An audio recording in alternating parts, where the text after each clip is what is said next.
YouTube. Welcome back to Denoy's RV Adventures.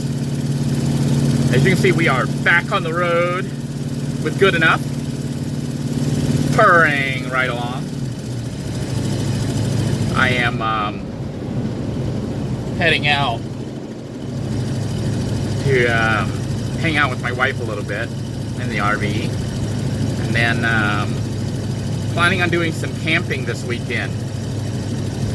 Might see if I can get my kids, maybe not, because there's still some work that needs to be done with the RV. It's got its own power systems, two different power systems right now. It's got a 400 amp hour battery bank, which I think is weighing down the RV. It's feeling different. Or it could just be because it's super windy. Had like really crazy winds last night. Woke me up in the middle of the night. From what I could understand from one of my co-workers, I think the wind in this area was hitting upwards of 50 miles an hour or more. It was actually shaking the van and woke me up. RV fared well. It was parked between two other vehicles, two other RVs. As far as I could tell, nothing weird happened to the RV. Currently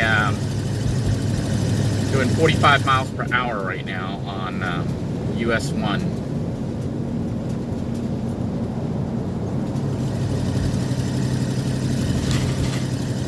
I think it's important to take this thing out every so often just to keep it in running condition. But also wanted to enjoy it, you know? It's like having an RV and not being able to enjoy it is kind of bad. So if things go smoothly this weekend, I may try to take the RV out every weekend. Whether it be stealth camping, if you want to call it that, at Walmart or whatever, or actually going somewhere on a road trip.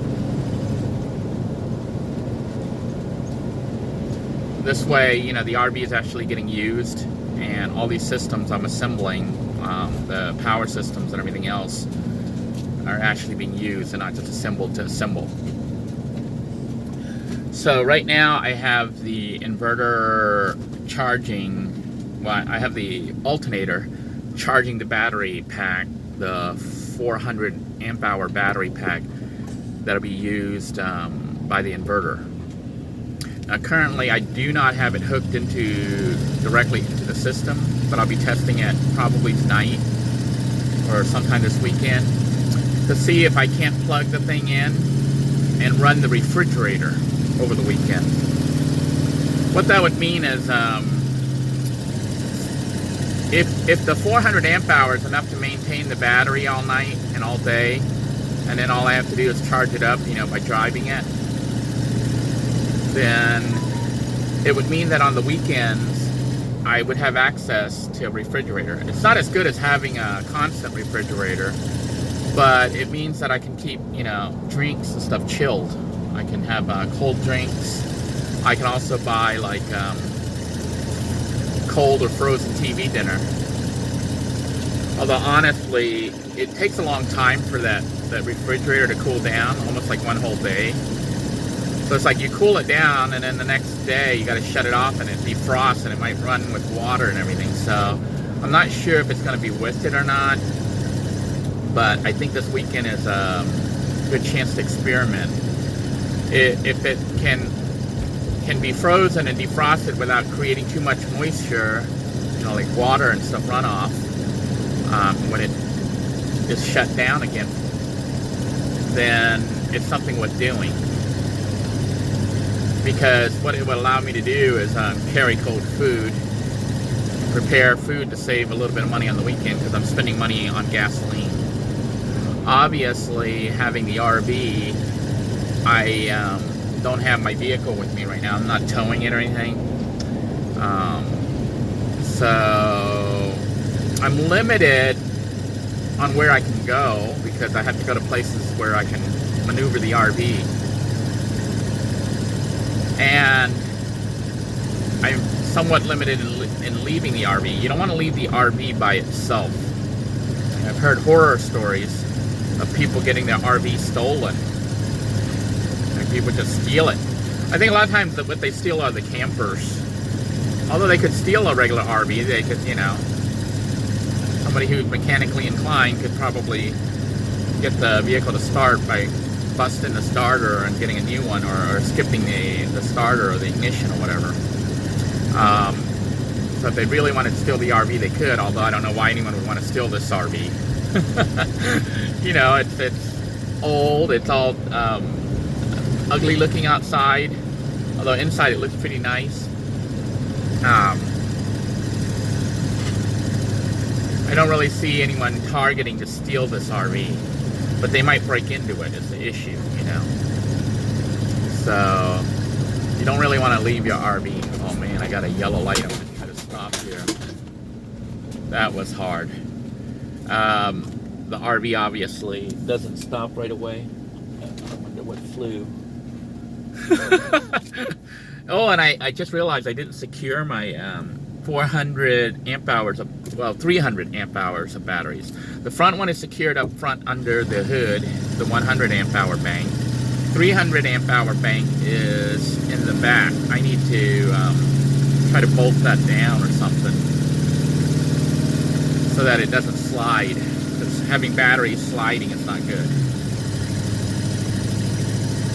It's 3 batteries, 3 leisure batteries or RV batteries put in side by side, and it's in a crate, a plastic crate. I suspect the previous owners did the same thing I'm doing, because the 3 batteries fit perfectly, and it looked like they had drilled a hole on the bottom of that panel. So I think what they did was they ran a power line there, either a power line or the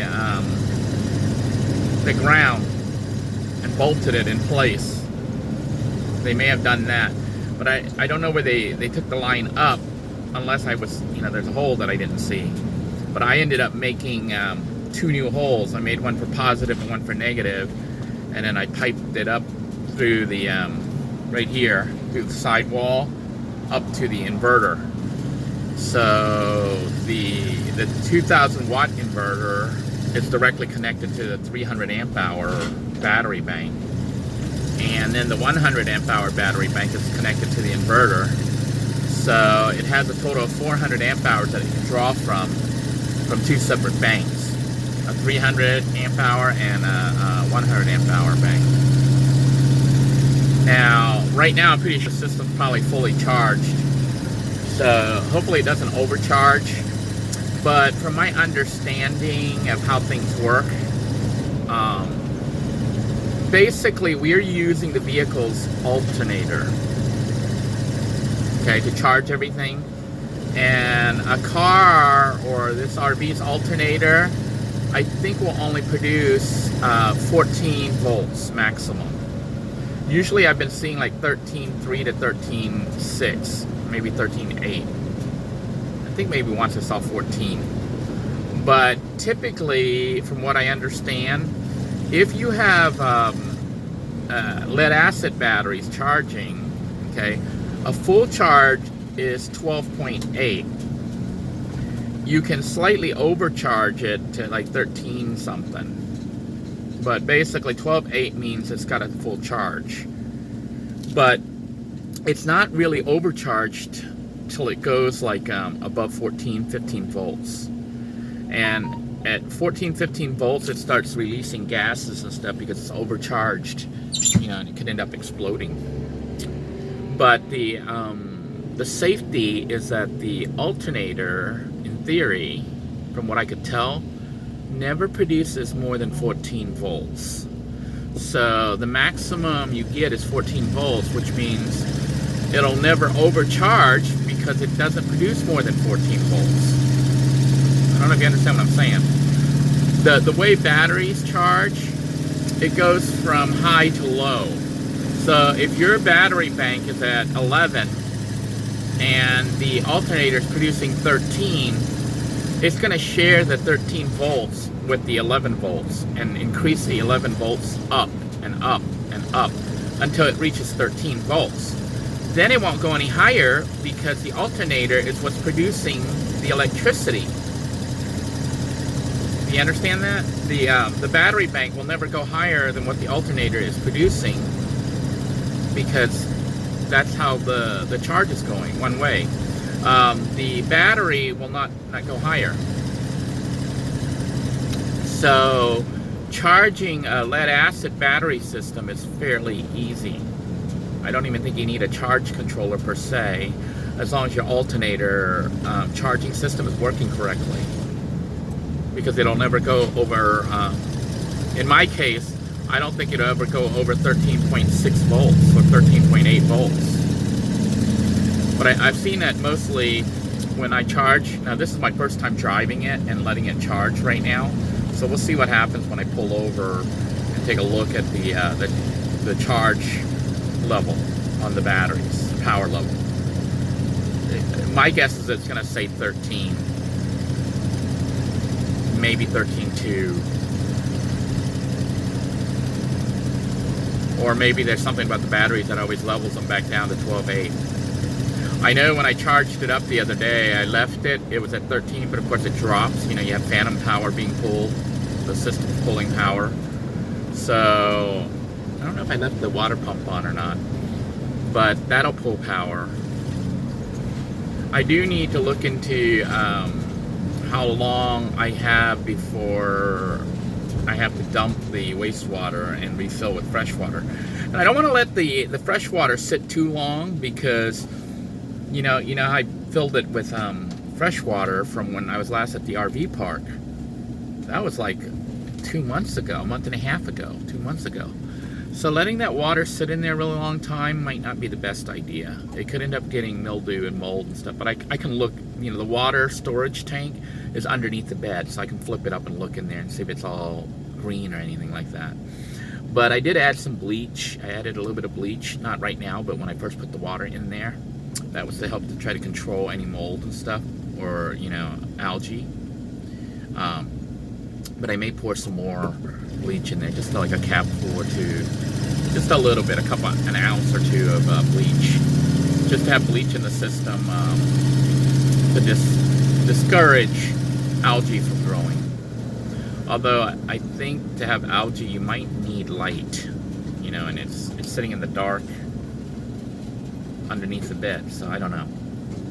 We'll take a look when I am parked somewhere. So I'm going to look at all that and see how much water I have and try to determine capacity, because I have been using the water for flushing the toilet as well as washing my hands and dishes in the sink. So some of the water is used, just how much I don't know. What is going on here? Just honking their horn. Anyhow, I am out here on US 1. I'm going to go ahead and end this broadcast and shift to the front driving mode so you guys can drive along with me, because some of you say you enjoy the driving videos. So you can see what it looks like from inside the RV driving out. But right now you can see it is still a mess back there. And I'm going to be spending this weekend trying to reassemble the RV back into livable status, because right now it's a mess.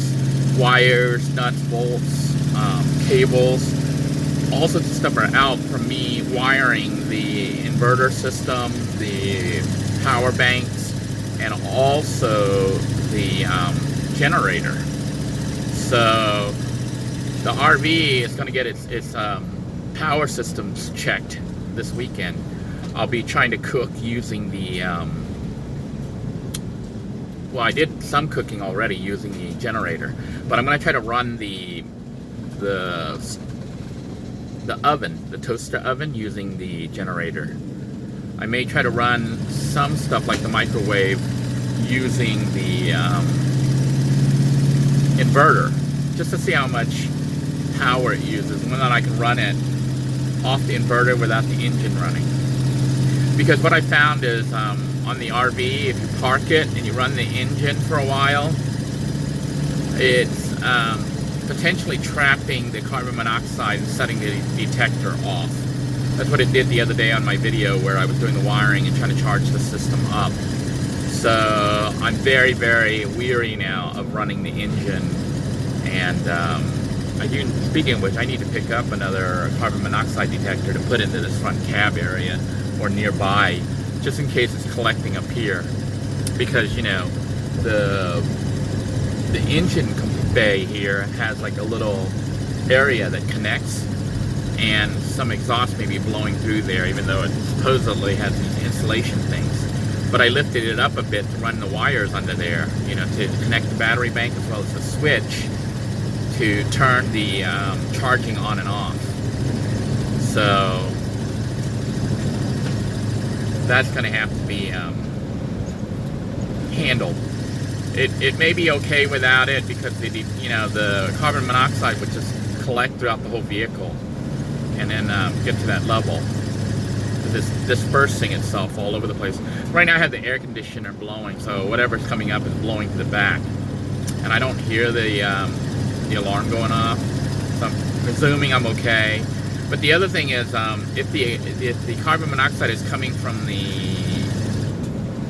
muffler, you know, from the pipe, the tailpipe, then it's actually blowing away from the vehicle. You know, because as you drive, the hot air is blowing out and the vehicle's leaving it behind. So it's just going up into the atmosphere and polluting the world.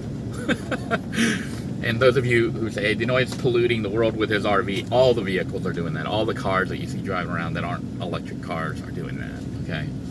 Because whenever you burn anything, you're pretty much releasing carbon monoxide. Yeah, I am going to sign up from this video and put it on driving mode so you guys can enjoy the ride. So until next time, everyone, take care. God bless you all. Please stay safe. Bye-bye now.